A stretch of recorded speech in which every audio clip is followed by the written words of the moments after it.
Marathi hotspot हो मंडळी हो, हॉटस्पॉट इथंच आहे बर का. तर मग चला चॅनलला सबस्क्राईब करा आणि घंटी नक्की वाजवा. आपल्या सगळ्यांचा मराठी हॉटस्पॉट. लगीन होणार होतं म्हणून तिच्या मैत्रिणींना तिने आजच सांगून ठेवलं, हे माझ्या मैत्रिणींनो, उद्या माझं लगीन होणार आहे आणि लगीन झाल्याच्या नंतर मी सासरी जाईन. सासरी गेल्याच्या नंतर पुन्हा इकडे येणं होते की नाही मला माहित नाही, म्हणून मला एकदा गाव पाहून जायचंय. मैत्रिणीने म्हणाले ठीक आहे. महाराज राजाकडून उपदेश घेतला, मेलाच्या बाहेर पडल्या आणि मेलाच्या बाहेर पडताच तिला एक हजारो बोकड्याचं दावण दिसलं आणि हजारो बोकड्याचं दावण दिसल्याच्या नंतर मैत्रिणी म्हणतात, हे हजारो बोकड्याचं दावण कशाला? मैत्रिणी सांगतात, उद्या तुझं लगीन होणार आहे ना, तर लग्नामध्ये जे मंडळी येणार आहे त्याला याची स्वादिष्ट भाजी करून द्यायची. तेव्हा शेवटी माता म्हणते, दुसरी कशाची भाजी केली तर जमणार नाही का? मैत्रिणी म्हणतात, नाही नाही, दुसरी कशाची भाजी केली तर जमणार नाही, कारण आपला भिल्ल समाज आहे आणि आपल्या भिल्ल समाजामध्ये ही परंपरा आहे, दुसरी कशाची भाजी केली तर जमणार नाही. महाराज शेपटी माता तिथून वापस फिरते, गाव न पाहता वापस फिरते, रडू लागते आणि शेपटी माता रडत असताना तिच्या मनात एकच विचार, आपले वडील राजा आहेत. महाराज भिल्ल समाजामध्ये जन्माला आलो म्हणून काय झालं, 12 लाख बोकड्याचं, हजारो बोकड्याचं दावण आहे आणि हजारो बोकड्याचं दावण तिच्या जीवासाठी जर जाणं म्हणजे किती अवघड आहे सांगा बरं. आजकालच्या लोकांचं भावावर प्रेम नाही. महाराज शेपटी मातेचं मुख्य जणांवर प्रेम गेलं आणि शेपटी माता गाव न पाहता तिने पळून जायचा विचार घेतला आणि पळून जायचा निर्णय घेतल्याच्या नंतर शेपटी माता भर रात्रीमध्ये जंगलाने पळू लागले आणि शेपटी माता जंगलाने पळत असताना तिच्या मनात एकच विचार, ती म्हणली आपले वडील राजा आहेत, राजा असल्यामुळे नक्कीच सैनिकांना शोधायला पाठवतील म्हणून लपायला जागा पाहत होती. लपायला जागा पाहत असताना किती दिवसाचा मिळालेला उंट होता काही माहित नव्हतं, 12 कोस दुर्गंध येत होता. महाराज तरी सुद्धा त्या शबरी मातेने त्या उंटापाशी 3 दिवस 3 रात्र काढले आणि 4थ्या दिवशी रात्री पुन्हा पळून जायचा विचार केला. 12 कोसावर सैनिक यायचे, वापस जायचे, पुढे जायचा जर प्रयत्न केला ना तर बेशुद्ध होऊन पडायचे. महाराज इतका दुर्गंध येत होता. तरी सुद्धा शेवटी माते 3 दिवस 3 रात्र काढल्या आणि 4थ्या दिवशी रात्री पुन्हा पळून जायचा विचार केला आणि 4थ्या दिवशी रात्री पळत असताना तिला एक मातंग ऋषींचा आश्रम दिसला. मग त्या आश्रमावरती शेवटी माता राहायची, पाठी उठायची, झाडून घ्यायची, सडा टाकायची, रांगोळी काढायची. एके दिवशी मातंग ऋषींना आश्रम सोडून जायची वेळ आली. मातंग ऋषी सर्व शिष्यांना बोलून घेतात आणि म्हणतात, हे माझ्या शिष्यांनो सांगा रे, माझं हे कोण काम करतंय? शिष्य म्हणतात, आम्ही कुणीच नाही आमच्यापैकी. आजकालचे शिष्य कसे असतात माहिती आहे का, गुरुजी उठल्याच्या नंतर शिष्य उठतात. आमचे नाही करतात तसे, आमचे नाहीत तसे, बरोबर आहे का? गुरुजी उठल्याच्या नंतर शिष्य उठतात. शिष्य म्हणाले आमच्यामधून कुणीच नाही. ठीक आहे म्हणले. एके दिवशी मातंग ऋषी जागे राहिले. पाटी झाडूचा आवाज येऊ लागला आणि पाटी झाडूचा आवाज येत असताना तेव्हा मातंग ऋषी त्या शेबरी जवळ जातात आणि म्हणतात, बाळ तू कोण आहेस रे? शेबरी माता रडू लागते, फार म्हातारी झाली होती, केस पांढरे झाले होते आणि शेबरी माता रडू लागते. का रडू लागते? तर तिच्या मनात एकच विचार, आपल्याला श्राप देतील, आशीर्वाद देवच्या ऐवजी नक्की श्राप देतील म्हणून शेबरी माता रडू लागले. परंतु रडत असताना मातंग ऋषी म्हणतात, बाळ तू कोण आहेस रे? मग शेबरी माता सर्व काही झालेली कहाणी सांगते आणि तेव्हा मातंग ऋषी म्हणतात, हे बघ, तू जर या आश्रमाची सेवा करत राहशील, सतत जर तू भक्ती करत राहशील, सतत जर तू देवाचं नामस्मरण करत राहशील तर सुखी आणि समाधानी राहशील. महाराज शेबरी माता सतत देवाची भक्ती करायची, सतत देवाचं नामस्मरण करायची. हो, लोक म्हणतात ठीक आहे, परंतु शेबरी मातेसारखी जर भक्ती केली तर आम्हाला काय होणार नाही सांगा तरी आम्हाला. तर ते अभंगाच्या दुसऱ्या चरणात सांगतात, मग काही न हे बाळा, मग काही न हे बाळा,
मग काही नोहे बाधा काम दुर्जनाची क्रोधा सतत देवा कुठल्याच प्रकारची बाधा होणार नाही फक्त सतत देवाची भक्ती करत राहा. चला तुम्ही कधी टीव्ही पाहता का? टीव्ही पाहता का? त्या रामकथा असतात.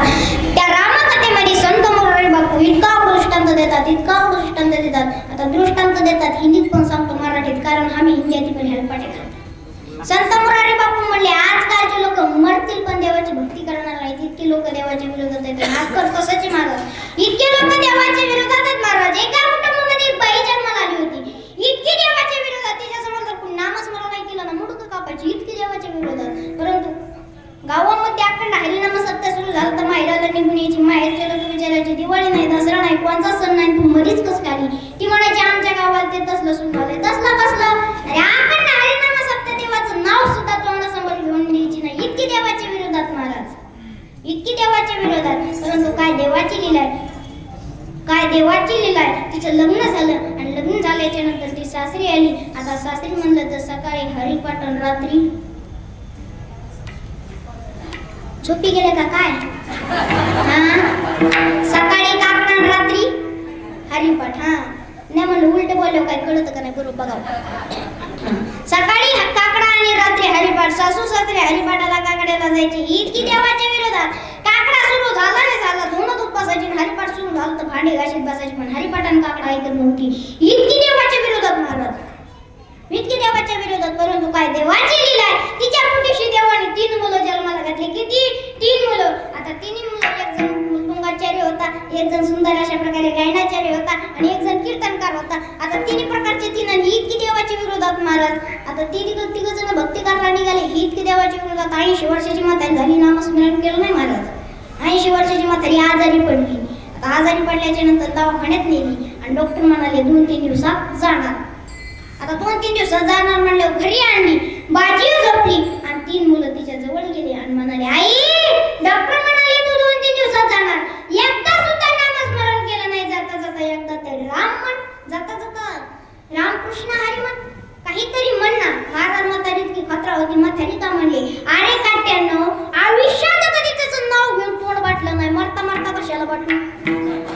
इतकी देवाच्या विरोधात महाराज. दुसरा मुलगा म्हणाले असं नामस्मरण करणार नाही. गावामध्ये रामाचं मंदिर आहे. रामाच्या मंदिरासमोरची बाग घेऊन टाकून विचारलं आई आई ते काय आहे. 3 मुलांचा जीव काढण्यात आला. 3 मुलांना वाटलं आता नक्कीच मंदिर रामाचं मंदिर आहे. 3 मुलांनी बाज उचलली. रामाच्या मंदिरासमोर नेऊन टाकली. नाही विचारलं आई आई हे काय आहे. परंतु महाराज म्हातारी इतकी बारामतीची होती ना. म्हातारी काय म्हणली म्हातारी रामाचं मंदिर नाही म्हणली. म्हातारी म्हणले काय रे काटानं म्हणली जिथं जिथं गाव असतं तिथं तिथं असं असतंच म्हणली पण रामाचं मंदिर नाही. इतकी देवाच्या विरोधात. आता दुसरा मुलगा तिसरा मुलगा म्हणाले असं नामस्मरण करणार नाही. गावामध्ये रामभाऊला कापून रामभाऊला बोलू आणि रामभाऊला बोलल्याच्या नंतर आईला विचार आई आई तुला भेटायला बघ काढून आले. आई काय म्हणत माझा रामभाऊ मला भेटायला आला आणि रामभाऊ जरी म्हणली तर नाव कुणाचं आलं रामाचं. 3 मुलांनी रामभाऊला बोलवलं. रामभाऊ पळतच आला आणि आईला विचारलं आई आई तुला भेटायला बघ कोण आलंय. 3 मुलांचा जीव काढण्यात आला. 3 मुलं वाटला आता नक्कीच म्हणत माझा रामभाऊ मला भेटायला आला. परंतु महाराज म्हातारी इतकी भिंदर होती ना. म्हातारी रामभाऊ नाही म्हणली. म्हातारी काय म्हणली हौशीचं पोरगं म्हणली. म्हातारी हौशीचं पोरगं म्हणली पण रामभाऊ म्हणले नाही. महाराज इतकी खतरा म्हातारी. महाराज म्हातारी मेली मातीत गेली तरी सुद्धा तिने देवाची भक्ती म्हणतात जे नामस्मरण करत नाही, जे देवाची भक्ती करत नाही, ती मातीतच जातात. विठ्ठल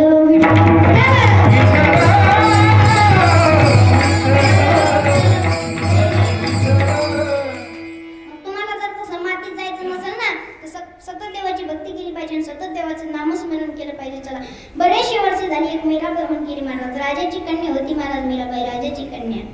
इतकी देखणी, इतकी सुंदर मीराबाई महाराज. तिने कधी सुकलेल्या फुलाला हात लावला ना तर फुल पुन्हा फुलायचं. इतकी देवाच्या विरोधात इतकी सुंदर मीराबाई होती महाराज. तिने कधी पान खाल्लं ना, पान तर गळ्यामधून खाली जाताना पान दिसत होतं. इतकी सुंदर मीराबाई होती. परंतु काय करण्या आल्या, अंगावरची वस्त्र काढली, भगव वस्त्र अंगावर घातली, हातामध्ये चिपल्या घेतल्या, पायामध्ये घुंगरं बांधले, गल्लोगल्ली नाचू लागली महाराज. नाचूंगी नाचूंगी नाचूंगी नाचूंगी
देवाची भक्ती करत होती आणि मीराबाई देवाची भक्ती करत असताना तिच्या वडिलांना खपलं नाही. तिच्याच वडिलांनी तिला विष पाजून मारायचा प्रयत्न केला. महाराज मीराबाईंनी विष पेलं ग्रहण देवाने केलं. पहा मग त्या नामाची इतकी ताकद आहे.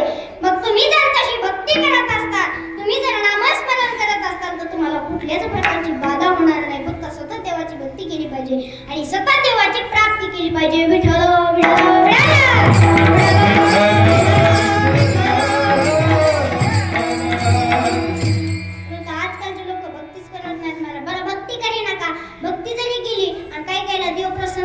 काय मागावं हे सुद्धा कळत नाही. हा बरोबर आहे, काय मागावं हे सुद्धा कळत नाही. तिघ जण काळे होते, काळे आडनावचे नव्हते, काळेच होते. आता तिघ जण काळे होते, आता काळे होते तर त्यांना देव प्रसन्न झाला. पहिल्याला देव म्हणला सांग तुला काय पाहिजे. पहिला म्हणला मला गोर करा गोर, त्याला गोर केलं. दुसऱ्याला म्हणला सांग तुला काय पाहिजे. दुसरा म्हणला मला त्याच्यापेक्षा गोर करा, त्याला त्याच्यापेक्षा गोर केलं. तिसऱ्या म्हणला सांग तुला काय पाहिजे. तिसरा म्हणला त्या दोघाला माझ्यासारखं करा. ज्याला कळलं त्याला धन्यवाद, ज्याला नाही कळलं ते राहतच. झोपी जा. महाराज लय अवघड आहे, काय मागो हे सुद्धा कळत नाही. महाराज लय लक्ष देऊ नाही का. एक जण माणूस रेल्वेने प्रवास करायला, रेल्वेने लक्ष देऊ नाही का. किती गधडे तर रेल्वेने प्रवास करायला, रेल्वेने बर का. आता रेल्वेत कसं असतं, खाली एक सीट आणि वरती एक सीट, वरती एक सीट. आता ते वरच्या सीटावर बसलं, वरच्या सीटावर बसलं, त्याला प्रवास सहन नाही झाला. उलटे ते 5-5 मिनिटाला खाली यायचं, 5-5 मिनिटाला खाली यायचं. गळून गेलं महाराज. घरी आलं, बायको म्हणली इतकं कमून गळून गेले. ते मला रेल्वेने पुन्हा प्रवासच करायचा नाही, नकोच म्हणलं. ते म्हणले काय झालं. ते म्हणला 5-5 मिनिटाला खाली यायचं. म्हणला मला प्रवास सहन नाही झाला. म्हणला 5-5 मिनिटाला खाली यायचं. बायको काय म्हणली आणखीन बी माणसामध्ये शिल्लक आहे, बरोबर आहे का? आणखीन बी माणसामध्ये माणुसकी शिल्लक आहे. तुम्ही जर खाल्ल्या शिटावाल्या माणसाला जर म्हणले असते मला इथं बसू दे आणि वरल्या शिटावाल्या जर म्हणले असते तुम्ही वरती जा, तर काय जायला यायला सोपं झालं असतं, बरोबर आहे का नाही? लक्ष देऊन ऐकलं तर कळलं. जायला यायला सोपं झालं असतं म्हणलं, बरोबर आहे का नाही? ते म्हणलं मला इतकं बी कळत नव्हतं का, पण खाल्ल्या शिटावर बसलंच की नव्हतं, विचार आपण इतकं येडं महाराज, लय अवघड आहे, लय येडे लोक आहेत. त्याच्यामुळे सतत देवाची भक्ती केली पाहिजे, सतत देवाची प्राप्ती केली पाहिजे. चला, सतत देवाची भक्ती केली पाहिजे, काही अडचण नाही. सतत देवाचं नामस्मरण करत राहा, केलं पाहिजे तर तुम्ही सुखी आणि समाधानी राहतात. तुम्हाला जर सुखी आणि समाधानी राहायचं असेल तर फक्त देवाची भक्ती केली पाहिजे, देवाचं नामस्मरण केलं पाहिजे. आता प्रामाणिकपणाने एकदा सर्वांनी हात वर करा, सर्वांनी.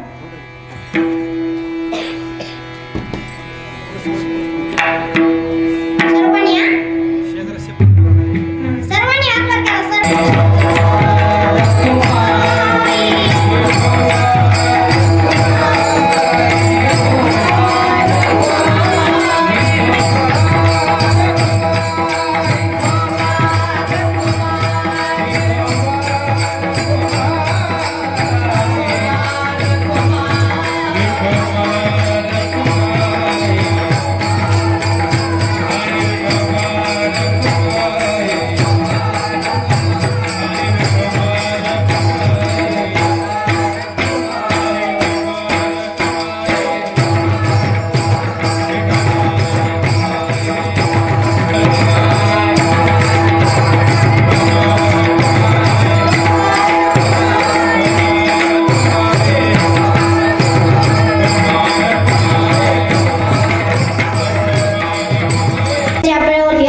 दया असती महाराज. आई लहानाचं मोठं करते, आपल्याला लहानाचं मोठं करते. एका कुटुंबामध्ये एक आई आणि मुलगा दोघं जण होते महाराज. इतकी बिकट परिस्थिती होती ना, आई दुसऱ्याच्या शेतामध्ये काम करायची आणि मुलाच्या शाळेला पैसे घालायची. आईचं एकच स्वप्न होतं, बाळा तू मोठा झाल्याच्या नंतर कलेक्टर नाही तर वकील झालेला पाहिजेस. महाराज मुलगा मोठा झाला, मुलगा कलेक्टर झाला आणि मुलगा कलेक्टर झाल्याच्या नंतर मुंबई सारख्या एका शहरामध्ये मुलगा नोकरीला लागला. आणि मुलगा मुंबई सारख्या एका शहरामध्ये नोकरीला लागल्याच्या नंतर आई म्हणली माझ्या मुलाला मी कधीच भेटायला गेले नाही, म्हणून एकदा मला मुलाला भेटायला जायचंय. मुलाला भेटायला जायचं म्हटल्याच्या नंतर आई मुलाला भेटायला जाते महाराज. मुलाच्या ऑफिस समोर येते, इतकं मोठं ऑफिस आहे, आईची नजर सुद्धा पुरत नाही हो त्या ऑफिसला, पाहिलं नजर सुद्धा पुरत नाही. बाहेर 2 पोलीस थांबलेले आहेत, वरती 2 पोलीस थांबलेले आहेत आणि वरती साहेबाची मीटिंग चाललेली आहे. आणि साहेबाची मीटिंग चाललेली असताना आई तिथे जाते. आई पोलिसांना म्हणते सर का मला माझ्या मुलाकडे जाऊ द्या. तेव्हा म्हणतात कोण तुझा मुलगा? माहित नाही, बाहेर निघ. महाराज आईला तिथूनच ढकलून देतात. आई खाली पडते, परंतु आई ऐकत नाही. आकर कर आई मुलाकडे जाते. मुलाकडे आई गेल्याच्या नंतर जशी मुलाकडे जाते ना, तशीच मुलाच्या गळ्यात पडते, म्हणजे बाळा बघ रे बाळा मी आले रे बाळा, बाळा बघ रे बाळा मी आले. परंतु आई म्हणते कोण तू माझी आई नाहीस, बाहेर. महाराज तिथूनच आईला ढकलून देतात. आई शेवटच्या पायरी येते आणि आई प्राण सोडते. आई शेवटच्या पायरी आल्याच्या नंतर आई ती प्राण सोडते. मला तुम्ही 10 लाखाचा जरी बंगला माझा आई वडील जर त्याच्यात नसते जळू द्या ना बंगला, फक्त आई वडील पाहिजे. पाहणा त्या आईचं किती प्रेम असतं.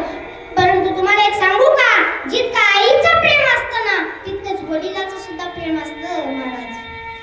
आईचं प्रेम सगळ्या जगाला दिसतं, पण वडिलाचं प्रेम कोणाला दिसत नाही. वडील म्हणजे कोण असतो सांगू का? वडील म्हणजे बिल्डिंगचा खाल्ला पाया असतो ना, तर वडील म्हणजे खाल्ला बिल्डिंगचा पाया असतो दादांनो. बिल्डिंग सगळ्या जगाला दिसते, परंतु बिल्डिंग कशावर उभा आहे तो पाया कोणाला दिसत नाही हो दादांनो. पाया कोणाला दिसत. बाप म्हणजे पुढे सांगू का, आपल्या अंगामध्ये फाटके कपडे घालीन, पायामध्ये फाटकी चप्पल घालीन, पण मुलाला चांगले आणून देईन, तो म्हणजे बाप आहे महाराज. बापाचं प्रेम इतकं मुलावर आहे, परंतु बापाचं प्रेम कुणालाच कळत नाही. बापाचं प्रेम फक्त लेकीला कळत. हो, एके दिवशी दगडावर घसरणाऱ्या चंदनाला दगड म्हणला रे चंदन दादा इतका का घासतोस रे, अरे घासू घासू एके दिवशी संपून जाशील. तेव्हा चंदन काय म्हटलं सांगू का? चंदन जर म्हटलं माझ्या जर घासण्याने लोकांच्या जर कपाळाला सुगंध मिळत असेल ना तर मी घासायला तयार आहे, असं म्हणणार म्हणजे आपला बाप असतो.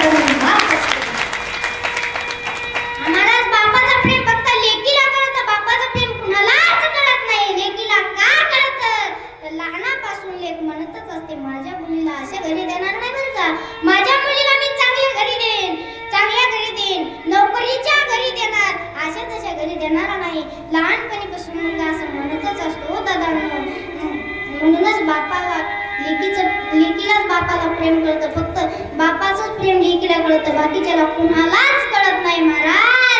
त्या 90 वर्षाची मुलगी जर कधी माहेराला आली ना तर आई 90 वर्षाच्या आईने तिच्या पिशवीमध्ये काही ना काहीतरी टाकावं. दादांनो 70 वर्षाची मुलगी माहेराला आणा आणि 70 वर्षाची मुलगी कधीतरी माहेराला आल्याच्या नंतर 90 वर्षाच्या आईने तिच्या पिशवीमध्ये काही ना काहीतरी टाकावं. दादांनो मुलीच्या गावाला माहेर का म्हणतात तर तिथं आहेर केल्याशिवाय कधी वापस पाठवत नाहीत, म्हणूनच मुलीच्या गावाला माहेर असं म्हणतात. हा महाराज, आई वडिलांची सेवा करा. 10 लाखाचा बंगला जरी बंगला आई वडील जर त्याच्यात नसले जळू द्या ना तिकडे बंगला, आई वडील पाहिजेत. मुलगा मोठा कलेक्टर झाला पण कलेक्टर म्हणून काय केलं, आईचे तर प्राण गेले ना हो. तसं नाही पाहिजे. मोठं जरी व्हायचं असेल तर किती जरी इस्टेट बंगला कमवला, आई वडील जर नसले तर जळू द्या ना तिकडे, फक्त आई वडील पाहिजे. सतत देवाची भक्ती केली पाहिजे, आई वडिलांची सेवा केली पाहिजे. महाराज आई वडिलांची सेवा केली पाहिजे. क्या भरोसा है इस जिंदगी का, एक ना एक दिवस तर जायचंच आहे आपल्याला, कधी ना कधी तरी जायचंच आहे. आज आहोत तर उद्या नाही, उद्या आहोत तर आज नाही रे दादांनो, कधी ना कधी तरी जायचंच आहे. काय माहिती आपल्याला आज कधी जातो.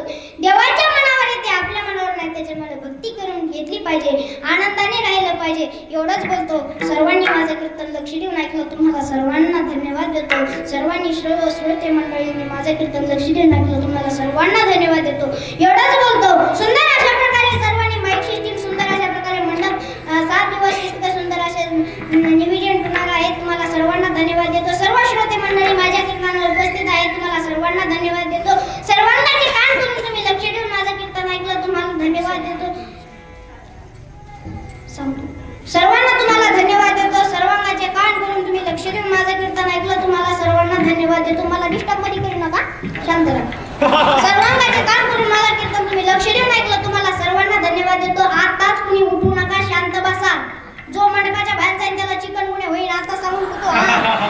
देवी गपचीप जाऊन देणार नाही, तुम्हाला आता सांगतो. आरती विधी सगळं झाल्याशिवाय तुम्ही कुणीच उठायचं नाही. सर्वांचे कान करून तुम्ही सर्वांनी लक्ष देऊन ऐकलं, तुम्हाला सर्वांना धन्यवाद देतो. झालंय माझं कीर्तन.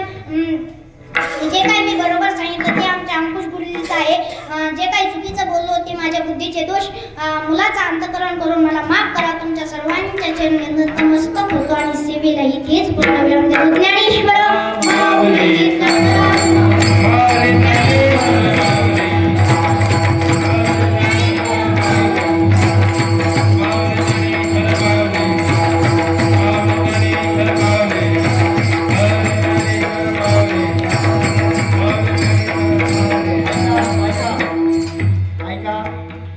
तुम्ही लवकर उठतात, सूचना झाल्याशिवाय कोणीच उठायचं नाही. फक्त 5 मिनिटं वेळ द्या. सुंदर अशा प्रकारे माझं कीर्तन झालंय. फक्त 5-10 मिनिटं सर्वांनी लक्ष देऊन ऐका. 5च मिनिटं बरं का, सर्वांनी लक्ष देऊन ऐका. कुणाला बीपीचा त्रास तर कुणाला शुगरचा त्रास, कुणाला गुडघेदुखीचा त्रास, कुणाला पायदुखीचा त्रास, कुणाचे केस गळतात तर कुणाचे पांढरे होतात, तर याकरिता आपल्याकडे आज विलाज आहे. 5 अर्कापासून बनलेली तुळशी अर्काची बाटली आहे महाराज. कुठल्याच प्रकारचा जरी आजार असला ना तर सगळ्या आजाराला हे नाही नाट करते बघा. ही तुळशी अर्क आहे. लय भारी महाराज. आपल्या शरीरामध्ये केमिकल युक्त खाण्या जातं, ते जर केमिकल युक्त आपल्या खाण्यामध्ये गेलं, शरीरामध्ये जर गेलं ना तर त्याचा नायनाट करते. तुळशी अर्क आहे बघा. 200 रुपयाला बाटली आहे. कुणाला घ्यायची तर घ्या. तुम्हाला वाटेल महाराज लोक तर लय धंदा करते. तो धंदा नाही, तो धंदा नाही. कुणाला घ्यायची तर द्या. प्रयोग करून बघायचा. तुम्हाला एक सांगू का, आपली जी प्लॅस्टिकची पत्रवाळी असते का, त्या पत्रवाळीमध्ये 2-3 थेंब टाकायचे, पाणी घ्यायचं आणि ती पत्रवाळी नाही जळली तर इथून पुढे पळून देईल, पत्रवाळी जळते महाराज. केमिकल युक्त खाणं, प्लॅस्टिक ते सर्व आपल्या शरीरामध्ये जातं ना तर त्याचा नाही नाट करते. तुम्ही म्हणता महाराज पत्रवाळी जळते, आमचं पोट नाही का जळायचं? पोट नाही जळणार, पोट नसतं जळत महाराज, ते जंतूला जळतं. तुम्ही त्याच्यामुळे गुणाला घ्यायचंय तर घ्या, ज्याला नाही घ्यायचं त्यांनी नका घेऊ. फक्त 200 रुपयाला बाटली आहे. ज्याला पाहिजे असेल त्यांनी पेजवर या, तुम्हाला ती बाटली मिळून जाईल. बाटल्या कमीच आहेत बरं का, एकदम थोड्या बाटल्या आहेत, बाकीच्या संपून गेल्या, थोड्या बाटल्या आहेत. सगळे घेतात. कुणाला तुम्हाला वाटत असेल की आयुर्वेदिक आहे महाराज, ती इथं बनत नाही, आपल्या बाहेर देशात बनते, साधू लोक बनवतात तिला. 5 तुळशीपासून बनलेला अर्क येते. कुणाला घ्यायचं तर घ्या आणि ज्याला नाही घ्यायचं त्याने नका घेऊ. किंमत काहीच नाही महाराज. तुम्हाला वाटत असेल